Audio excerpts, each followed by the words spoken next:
Inovação, segurança, programação, tecnologia, desenvolvimento. Começa aqui. Let's begin. DevSecOps. DevSecOps. O seu podcast de segurança em tecnologia.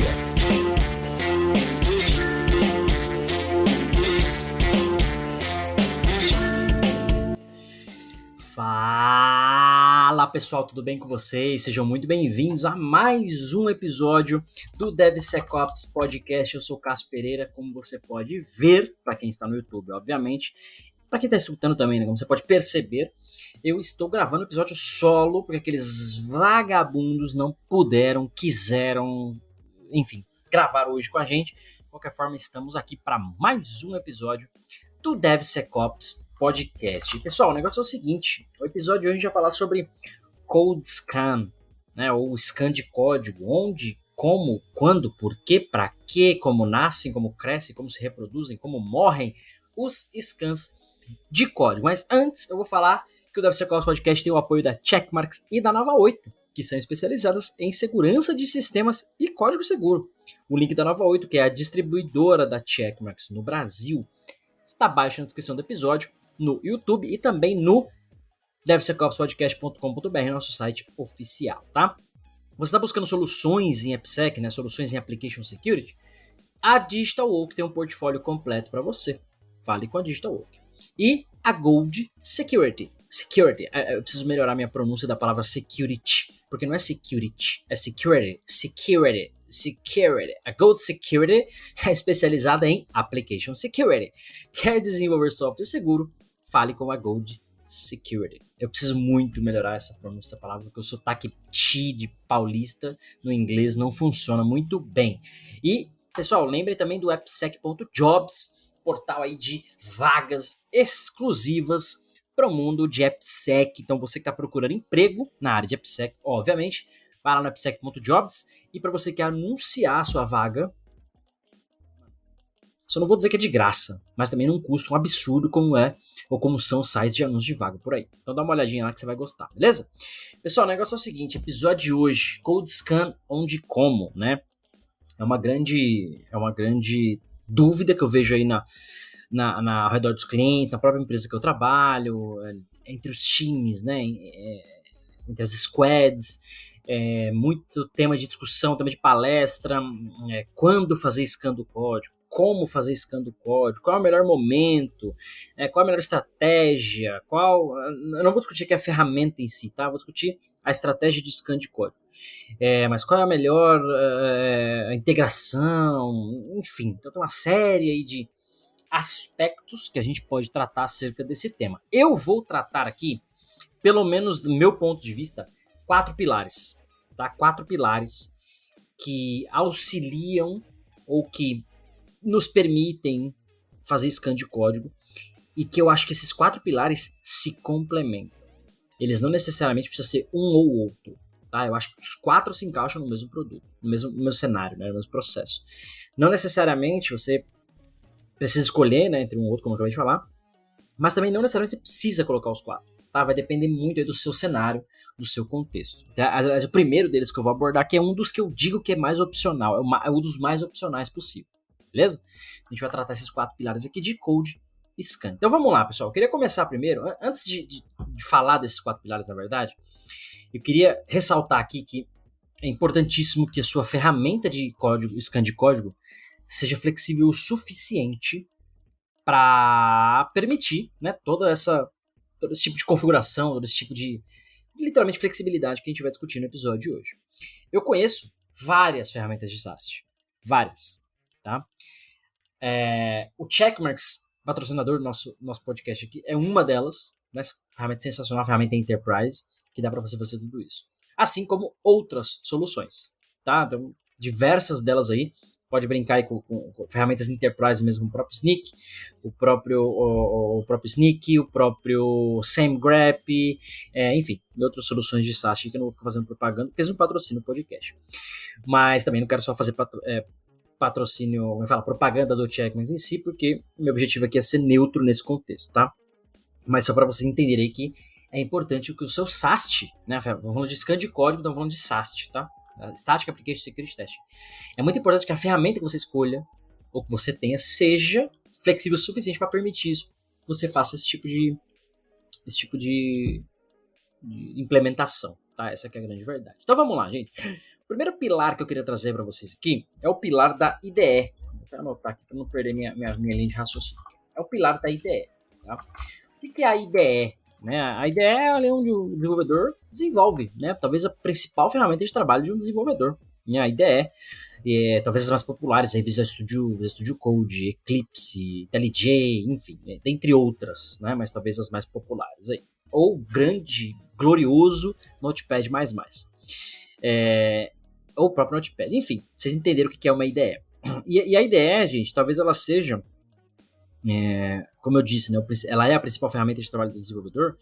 É ali que nasce o código-fonte. Né, o código-fonte que você está produzindo da sua empresa com as suas regras de negócio e tudo mais. É ali que nasce, né, o código-fonte. Assim como é ali que nascem os bugs.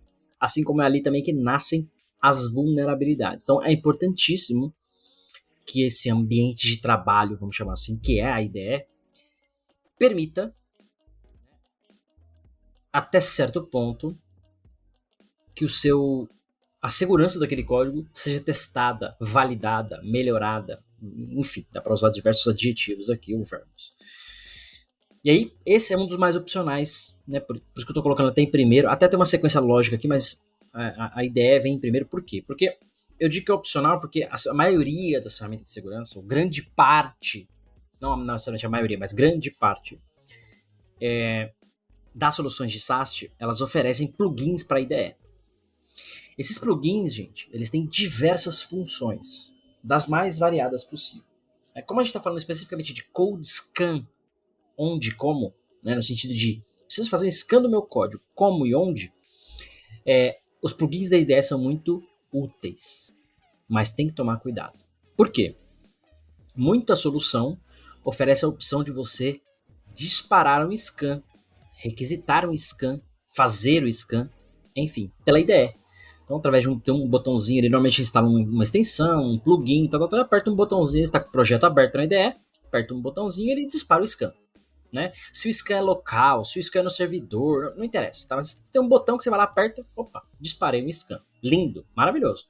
Então você quer uma análise SAST, você aperta o botão e ele faz o scan para você, aquele SAST. Tem um segundo fator aqui que são os resultados desse scan. Né? Muitas dessas soluções não te trazem essa vantagem. Você dispara o scan, disparou. E aí talvez até um progresso ali de quanto está rodando aquele scan, mas os resultados, né, o reporte, as vulnerabilidades encontradas, tal, você tem que ir lá na ferramenta, acessar a IDE da ferramenta, a UI da ferramenta, a interface da ferramenta, para você poder ver os resultados. Na verdade, todas elas têm que oferecer isso, mas algumas, e aí trago aqui um pouquinho de novo, né, a questão do checkmarks, te oferecem os resultados direto na IDE. Então fez o scan, os resultados já carrega na IDE para você já navega no código, já vê a vulnerabilidade e já corrige. Outras ainda oferecem até a gestão da vulnerabilidade. Você pode ir lá e falar, cara, esse finding aqui, nessa vulnerabilidade encontrada aqui é um falso positivo, ou eu aceito o risco, ou vou priorizar já aqui, hoje eu vou abrir um ticket já no meu sistema de tickets, tal. Então, tem alguns benefícios a mais. Então, essa funcionalidade da IDE, eu sou meio crítico com relação a ela. Por quê?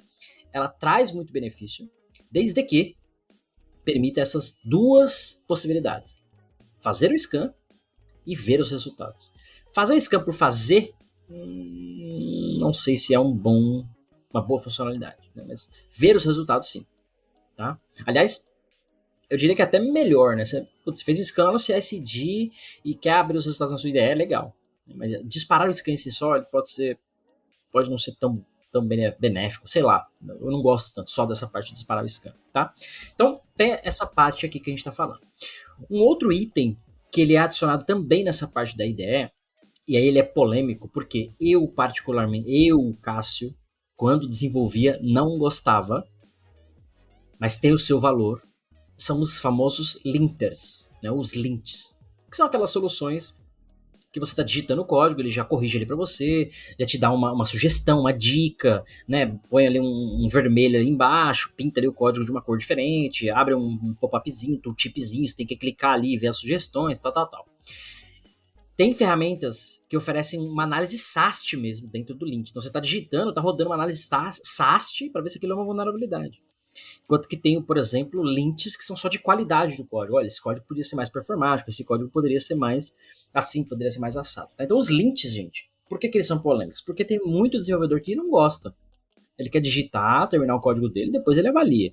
Né? Deixa ele terminar o raciocínio. E tem muitos desenvolvedores que gostam.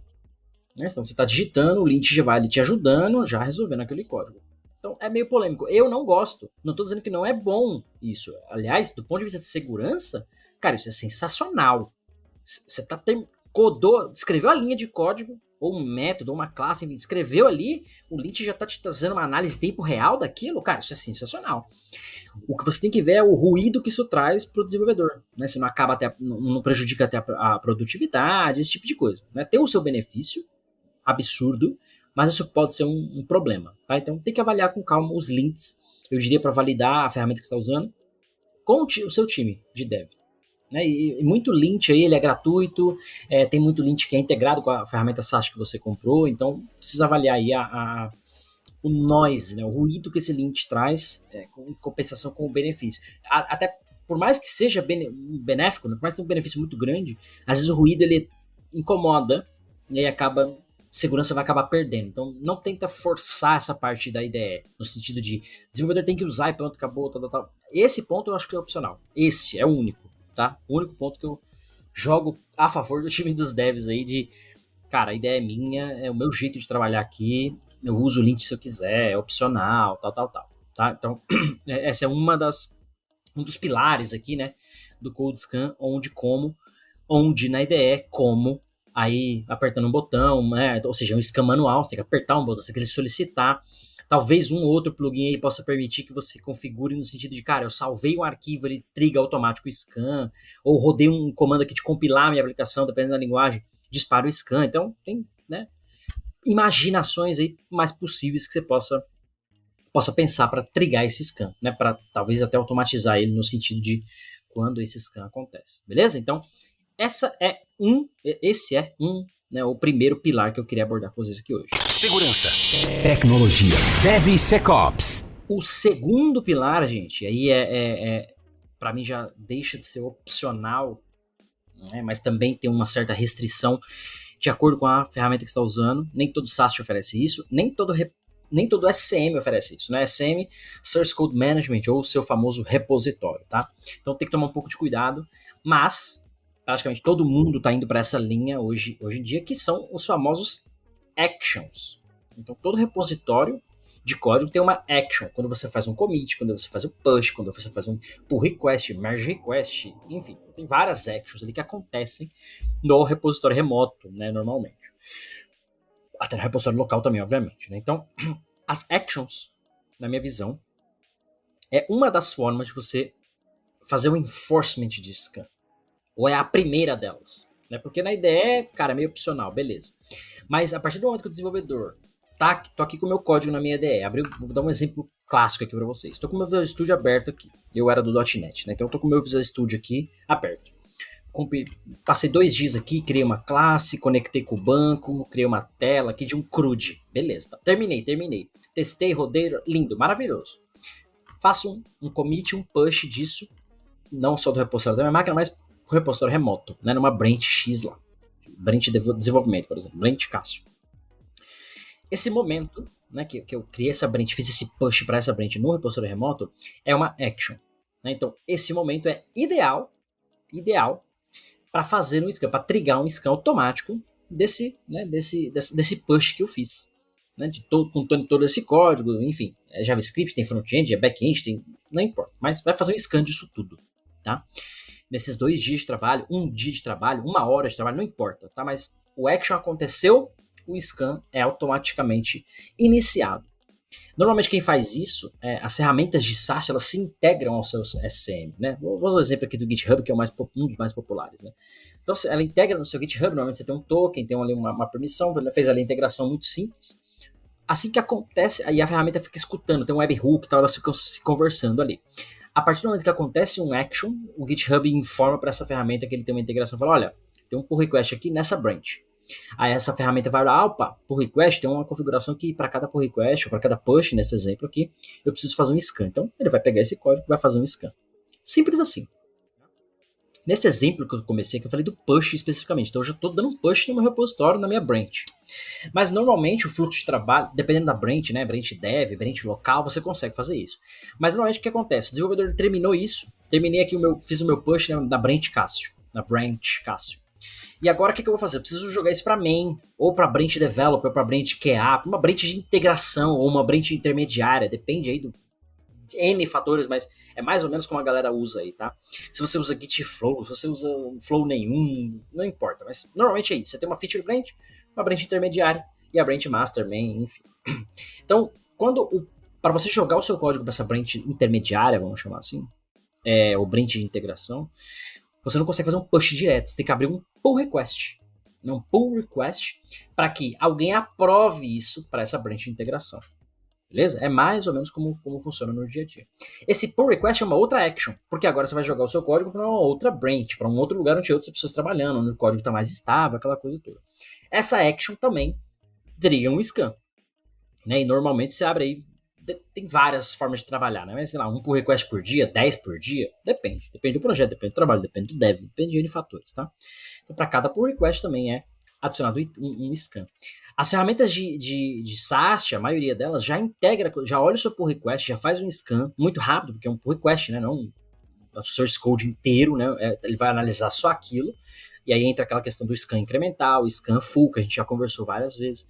Mas vamos lá, a ferramenta de SAST vai fazer uma análise, e já no pull request, colocar ali um comentário, bloquear esse pull request e falar, ó, ele não está passando na validação. Uma validação aqui é que o scan não tenha vulnerabilidades altas, por exemplo. Né? Ou a validação tem que ter um scan. Você não está rodando o scan, o pull request é automaticamente bloqueado, né? Ou fica ali com um disable, duas pessoas têm que aprovar aquele pull request. Então você, como desenvolvedor, seu flow de código está bloqueado, você precisa resolver esse problema. Então, ou você corrige a vulnerabilidade, ou você submete o scan, como é o caso. Então, essa integração normalmente automatizada permite que o SAST, as ferramentas, escaneiem, né? Façam um scan automatizado, baseado em ações que você definiu no seu repositório. Beleza? Essa é uma das formas, gente, que está todo mundo caminhando, né? Então a gente fala aí de actions no repositório, pull request, merge request, push, commit, enfim, tá? E alinhado a isso, ainda você tem a estratégia de branches, né? Então, por exemplo, se eu estou trabalhando numa feature branch, né, que é, por exemplo, meu código aqui, só eu estou trabalhando na feature branch Cássio, por exemplo, ou eu e um par, ou eu e o meu time, para essa branch eu vou fazer scan só quando for feito um push. Né, que a galera tá subindo o código, eu vou fazendo scan. Ou eu não vou fazer scan nessa branch. Eu vou fazer scan só quando eu for fazer um pull request para a branch de integração. Só que aí eu vou ter um pacote maior de código, aquela coisa toda. Mas tem essa estratégia de scan por branch também, que vale ser muito levado em consideração. Por quê? Dependendo do seu SAST, você pode ter limitação de licença, de processamento, de quantidade de scan, de fila, sei lá. Né? Depende do SAST, depende de como é o licenciamento. Mas imagina, se você vai disparar um scan para cada push, quantos pushes não acontecem numa feature branch? Quantos pushes não acontecem numa feature de integração? Quantos pushes não acontecem por dia, por semana, por mês? Né? Então isso pode ser uma questão aí de custo até para o seu SAST. Ou custo financeiro mesmo, porque a sua licença é cobrada por isso, ou custo no sentido de tempo. Né? Se o seu SAST processa, sei lá, 3 scans a cada minuto, e você tem uma fila agora de 100 scans. Então 97 scans vão esperar 3 minutos. Ou 1 minuto, né? Quando acaba um, entra o outro. Então tem que ter um pouquinho de pensamento de sizing, né, nessa questão. Porque as actions, elas acabam sendo muito grandes. O volume de actions é muito grande no seu repositório. Então essa estratégia tem que ser muito bem montada. Por isso que essa questão de branch ajuda muito. Então, eu vou só fazer scan da branch dev, da branch main, master, da branch de integração, da branch QA. A feature branch eu não vou olhar, por exemplo. Né? Depende. Tá? Então, tem que pensar como fazer isso. Qual é a melhor solução? Gente, não tem melhor solução. Para esse contexto, não tem. O que eu acho que deveria ser feito? Escaneie sempre. Então, é feature branch, criou, faz scan. Faz scan continuamente. Né? E aí, tenha um SAST que suporte isso. Ponto. Porque o quanto antes achar problema, melhor. Então, o time inteiro trabalhou aqui 2 semanas na feature branch. Agora ele vai fazer um pull request para branch master. né, de um pacote de código. Aí vai fazer um scan, vai achar um monte de vulnerabilidade. Então você tem 2 semanas de trabalho que agora vai ter que parar um minuto ali e resolver alguns problemas. Que vai ter. É natural que tenha. Que seja um problema. Vai ter. Esse problema fosse encontrado no primeiro dia, que foi a primeira parte do código lá, já teria resolvido. Essas 2 semanas teriam sido mais otimizadas, no sentido, vamos dizer assim, né? Porque o business é business. Então, tô pensando aqui um pouco na questão do business também, tá? DevSecOps.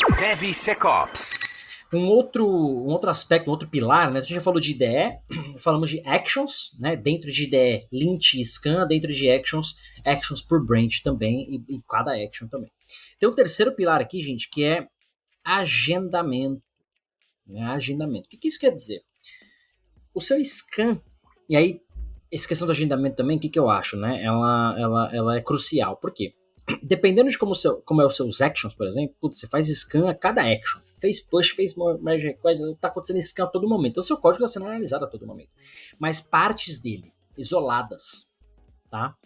O agendamento, a possibilidade de agendar um scan, seja diretamente no seu SAST, seja no seu CI/CD, criar lá um jobzinho para fazer isso, não interessa.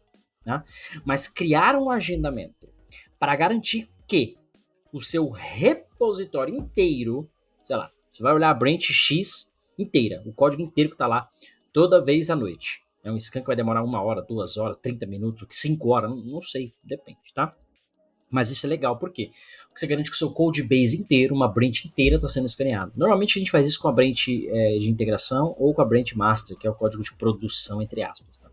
Então você tem ali um scan noturno, ou um scan de final de semana, depende do tamanho do seu código, tá? Dá pra esquematizar isso bem legal, mas é muito importante ter esse agendamento, porque você garante que, de vez ou outra, você está olhando para o seu código como um todo, não só partes dele isolado. Tá? Então, às vezes, o fluxo do código como um todo, traz uma vulnerabilidade que estava ali escondida num arquivo que não se manifestava, mas que integrando um ou outro ali, pinga um problema que pode ser grave até, enfim. Tá? Mas essa questão do agendamento, eu diria que ela é não opcional, assim como actions. A menos que você esteja usando um repositório aí, um SM, que não tenha actions, mas é muito difícil, cara. Hoje, ou é GitHub, ou é Bitbucket, ou é GitLab, ou é Azure DevOps. Não foge muito disso. Então você está fazendo o check-in, check-out, push, pull, commit, não foge muito disso. Tá? E que seja outro também, o princípio é o mesmo. Tá? Então a ideia é que esse pilar do agendamento ele complemente essa questão dos actions. Tá? Antes de ir para o quarto pilar aqui, eu queria voltar no pilar anterior, que é o dos actions, e falar o seguinte. O que eu penso, né, o que eu acho que deveria fazer com relação a bloqueio de pull request. Eu ia falar disso e acabei esquecendo. Eu acho crucial. Por quê? De novo, a ideia é que o seu código esteja seguro. Ou do ponto de vista, com a sua capacidade de scan, que ele não tenha problemas. Problemas aceitáveis, vamos chamar assim. Né? Você pode ter problemas baixos, médios, altos, críticos, enfim. Então, às vezes, a galera fala, puta, bloqueio por request, não bloqueio por request, mas aí não vai entregar mais nada. Né? Gente, não é tão caos assim, não. Tem muito problema? Tem. Mas a maioria deles é médio, baixo, tem algumas coisas altas, sim, mas... E aí, normalmente são problemas graves, né?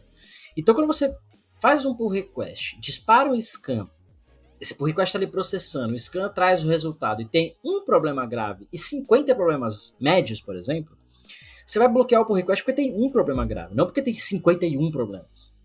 Esse problema grave resolvido, neste exato momento, é o shift left, responsabilidade do desenvolvedor. Cara, rodou um teste unitário, seu código não está passando. Você vai arrumar o teste, né? Escrever o teste, fazer o teste passar, no sentido de resolver aquele bug, resolver aquele problema. Por que com vulnerabilidade a galera não quer fazer isso? Parece que a vulnerabilidade é um bicho de 7 cabeças. Às vezes é só botar um if e se resolve. Não, muitas das vezes é isso mesmo. Então, bloqueio por request para problemas autocríticos, né, enfim, e aí você pode definir sua política, você também pode definir que para médios, enfim, dependendo da sua maturidade, a maturidade do seu time, e você bloqueia o pull request, né, bloqueia o push, enfim, bloqueia o fluxo, tá? No caso do scan agendado, não tem muito fluxo, né, você agendou um scan, você quer pegar o resultado ali e verificar, mas quando a gente fala de actions, e pro próximo pilar que a gente vai falar, o último agora, bloquear para mim é fundamental, desde que você tenha políticas que suportem isso. Que políticas são essas? Eu vou bloquear o pull request. E o pull request normalmente, cara, é uma classe, é um método, né, uma coisa que você arrumou, 2 arquivos, 3 arquivos. Não, Tem uns pull requests gigantes? Tem, mas aí é um pouco da sua cultura de desenvolvimento. Um pull request normalmente ele é micro, macro até. Né? Então, bloquear um pull request porque tem um problema, cara, é parte do dia a dia, volta, arruma esse um problema, 2 problemas, 3, cara, e beleza, continua o fluxo, senão, né? Mas definir essa política que sustente isso. Então, a política é, por exemplo, tá? Não vai ter, 0 vulnerabilidades críticas, até 3 vulnerabilidades altas, por exemplo. Então, se tiver 4, vai bloquear. Se tiver uma crítica, vai bloquear. Mas se tiver 0 críticas e 2 altas, você passa. Porque foi a sua política, você definiu isso. Né? Talvez essas 2 altas sejam muito graves para você, para o seu contexto, para o seu impacto de negócio, mas sua política é essa. Do ponto de vista estático, de olhar ali para o número e bloquear ou não bloquear, né? Você pode ter uma exceção de aprovação, olhar para isso, tal, mas você tem que definir isso. Né? Por que não pode acontecer? Não definir nada, começa a bloquear, aí a sua empresa meio que trava mesmo, né?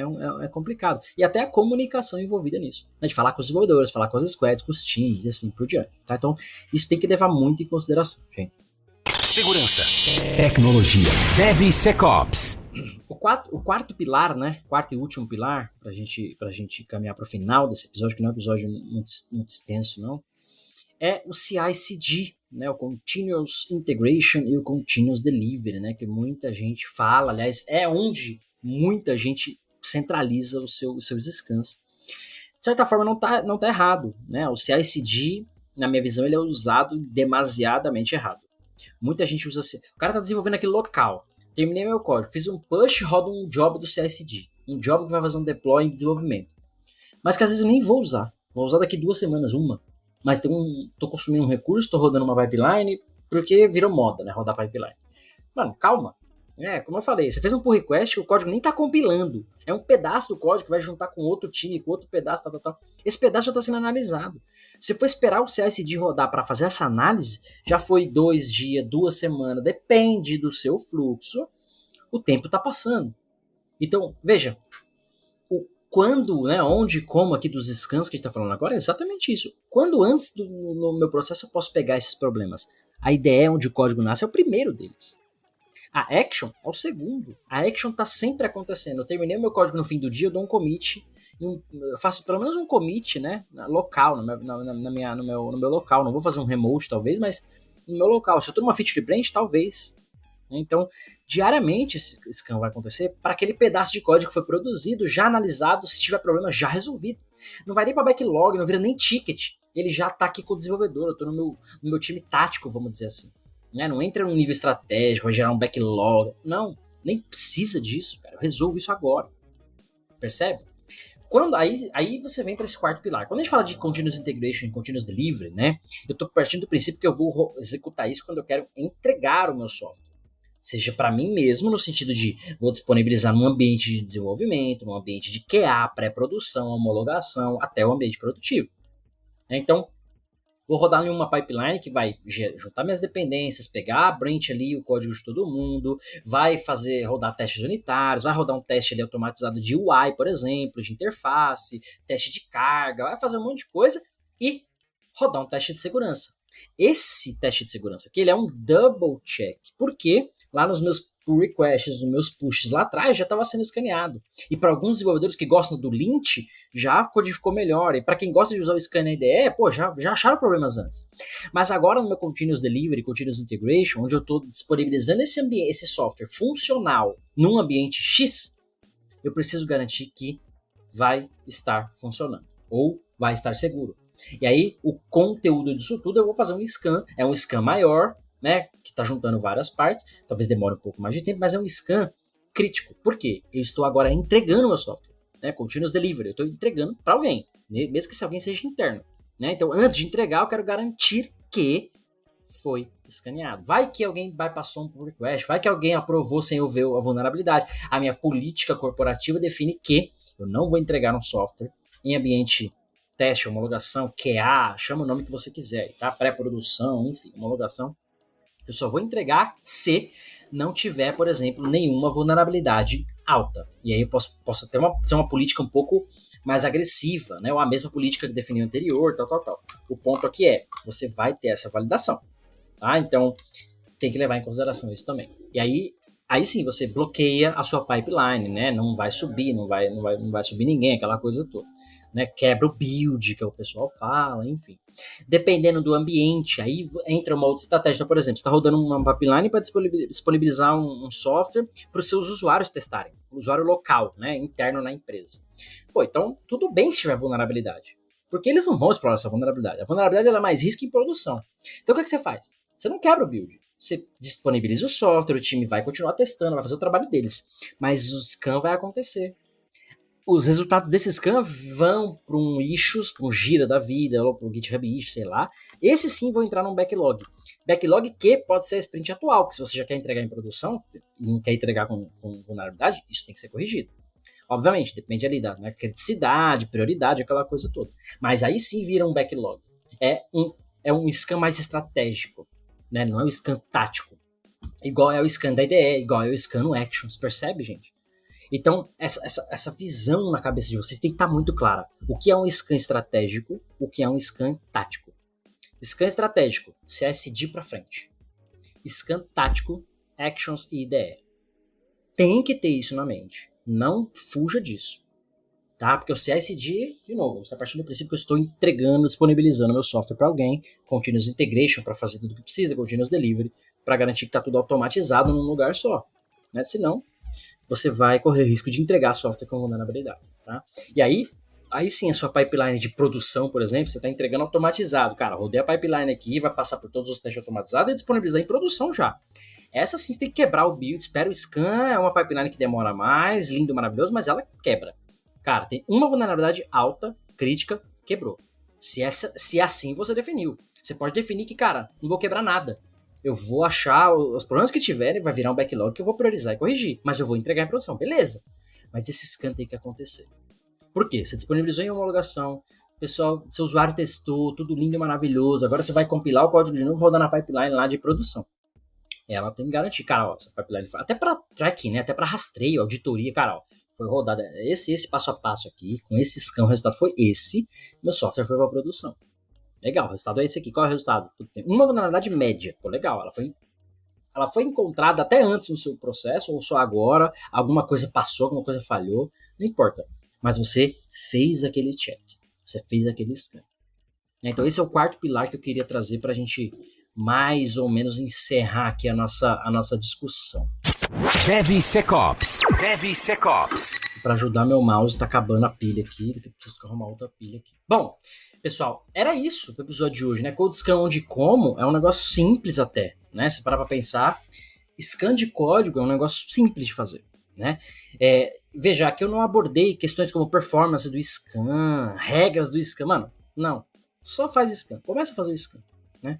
Define uma estratégia dessa aqui, ou uma ou todas elas, né? Pelo menos a da IDE, que eu falei que você pode pular, as outras, pelo menos ali, agendado, né? Integra no seu repositório, aquela coisa toda. Né? O que não pode ter, e aí eu vou destacar aqui como elementos extras, né? Nem anunciei antes, mas vamos colocar aqui como bônus desse episódio, é a questão do como você faz esse scan no sentido de automação.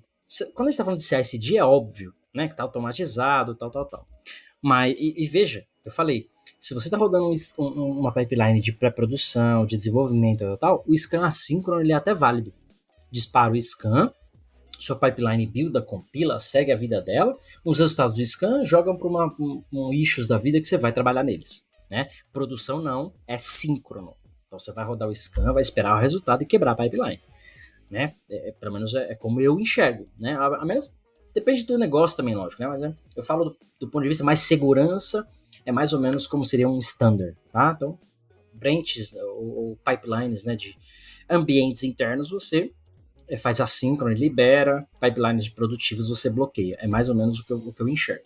Mas isso pode variar de business para business, tá, gente? Não é uma regra, vamos dizer assim. O seu business você pode querer bloquear interno, assim como você pode querer não bloquear em produção, né? Então, depende muito, tá? Mas tenha em mente que definir essas estratégias, olhando para esses 4 pilares aqui, vai te dar uma maturidade no processo de AppSec. Maturidade no sentido até de, olha só, maturidade no sentido até de parar de criar problemas. Porque o desenvolvedor, quanto antes ele enxerga os problemas, resolve, ele tende a não fazer mais aquilo.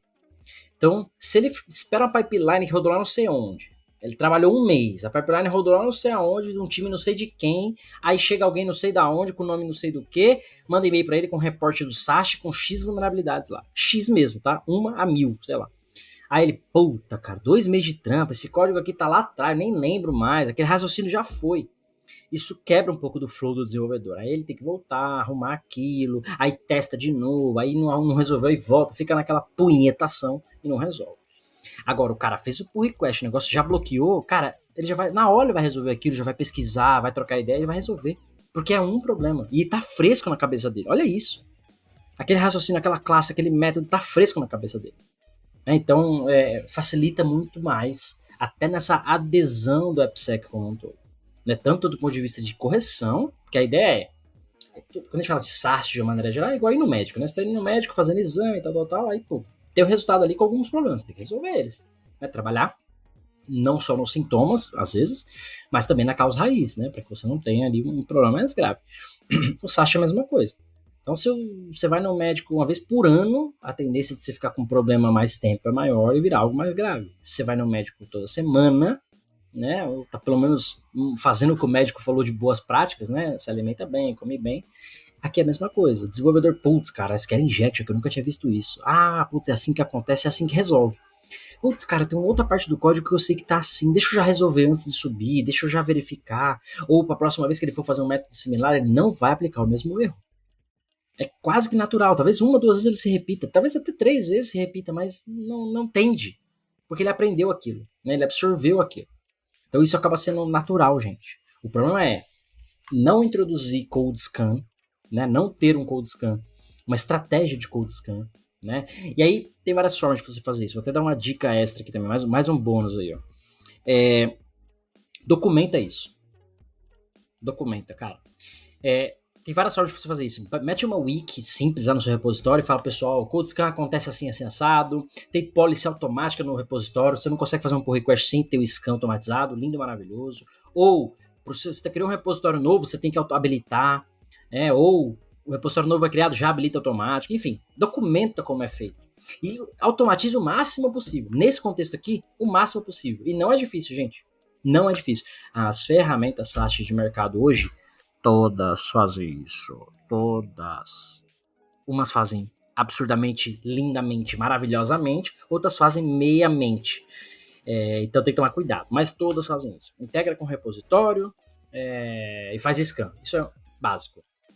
Actions, talvez uma ou outra ali vai te deixar na mão. CI/CD, teoria todas fazem, mas uma ou outra vai te deixar na mão. E eu falo com propriedade de caso, já testei várias. Né? Então, é isso. Defina a sua estratégia de code scan, documente e automatize o máximo possível. E documente no sentido de, entrou o desenvolvedor novo da empresa, faz um processinho de onboarding com ele, faz ele ler essa documentação, faz ele dar até um aceite em algum lugar, né? Faz um checkzinho em algum lugar, porque isso é importante, gente. Por que isso é importante? Porque isso é sua política, você definiu isso. Às vezes com apoio corporativo, às vezes só dentro do seu time técnico, dentro do time de R&D, mas tem que ter. Porque se não tem documentado, o cara falar que não viu. Se ele fala que não viu, ele pode não fazer, se ele não sabia. A menos que seja enforcement, né, como eu acabei de falar. Cara, você não faz um pull request sem scan, ele vai acontecer automaticamente. Né? Se o cara tem a opção de fazer o pull request sem habilitar no repositório dele ou coisas do tipo, ele vai fazer. Por falta de desconhecimento, porque o projeto é crítico, porque tem que entregar rápido, aquela monte de coisa que a gente já conhece. Ou porque eu sou muito bom, meu código não tem vulnerabilidade, já ouvi essa já. Aí rodei scan no código do cara, minha nossa. Né? Minha nossa. Enfim, né? Pessoal, era isso o episódio aí de... Até ficou quase episódio completo, 45 minutos normalmente, hoje 38, 39 minutos aqui. O episódio solo tá ótimo, assim vocês não ficam aí fadigados da minha voz. É isso, eu sou Cássio Pereira, eu espero vocês semana que vem, na semana que vem, pra gente falar de mais coisas de desenvolvimento seguro, DevSecOps, beleza? Eu espero que a semana que vem esses vagabundos voltem a trabalhar. Até lá, ficamos comigo mesmo, é o que tem, gente. Valeu, a gente se vê na semana que vem. Termina aqui DevSecOps, o seu podcast de segurança em tecnologia.